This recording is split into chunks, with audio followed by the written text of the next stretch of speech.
बीते कल और आने वाले कल की चिंता नहीं करनी चाहिए, क्योंकि जो होना है वही होगा।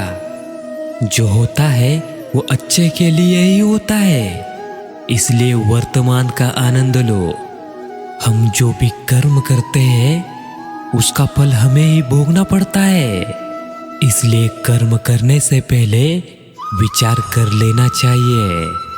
गीता में श्री कृष्ण कहते हैं कि जो लोग तुम्हारी बुराई करते हैं वो करते ही रहेंगे, चाहे तुम अच्छा करो या बुरा। इसलिए शांत रहकर अपना कर्म करते रहो। निंदा से मत घबराओ, निंदा उसी की ही होती है जो जिंदा है।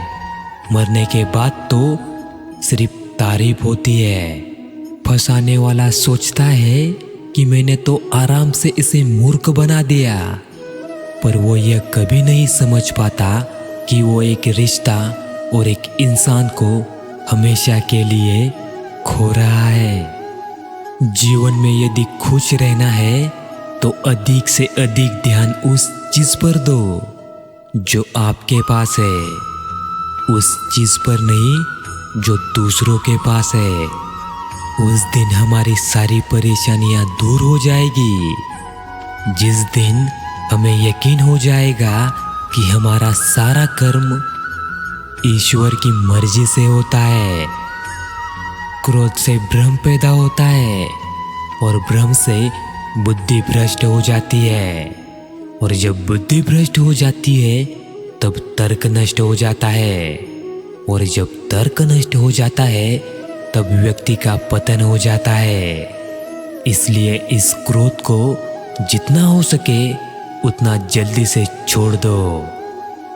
भगवत गीता में लिखा है कि कोई भी खास काम के सफल होने पर ज्यादा उत्साही नहीं होना चाहिए, और दुख के समय ज्यादा दुख भी नहीं होना चाहिए। ऐसा करने से गलती होने की आशंका बढ़ जाती है। ज्ञानी व्यक्ति और ज्ञान और कर्म एक रूप में देखता है और वही सही मायने में देखता है। केवल भाग्यशाली योद्धा ही ऐसा युद्ध लड़ने का अवसर पाते हैं जो स्वर्ग के द्वार के समान होता है। जो पांचों इंद्रियों को तो वश में करता है, किंतु जिसका मन इंद्रियों के विषयों का चिंतन करता रहता है वह निश्चित रूप से स्वयं को धोखा देता है और झूठा आचरण करने वाला कहलाता है। मनुष्य अपने विश्वास से निर्मित होता है। जैसा वो विश्वास करता है वैसा वो बन जाता है। न तो यह शरीर तुम्हारा है और न ही तुम इस शरीर के मालिक हो। यह शरीर तो 5 तत्वों से बना है, आग, जल, वायु, पृथ्वी और आकाश।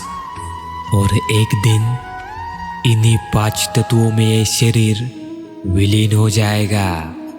किसी का अच्छा ना कर सको तो बुरा भी मत करना, क्योंकि दुनिया कमजोर है, दुनिया बनाने वाला नहीं। महाभारत इस बात का सबूत है कि जिस दिन अपने हद पार कर दे उस दिन अपनों के खिलाफ शस्त्र उठाना भी धर्म है।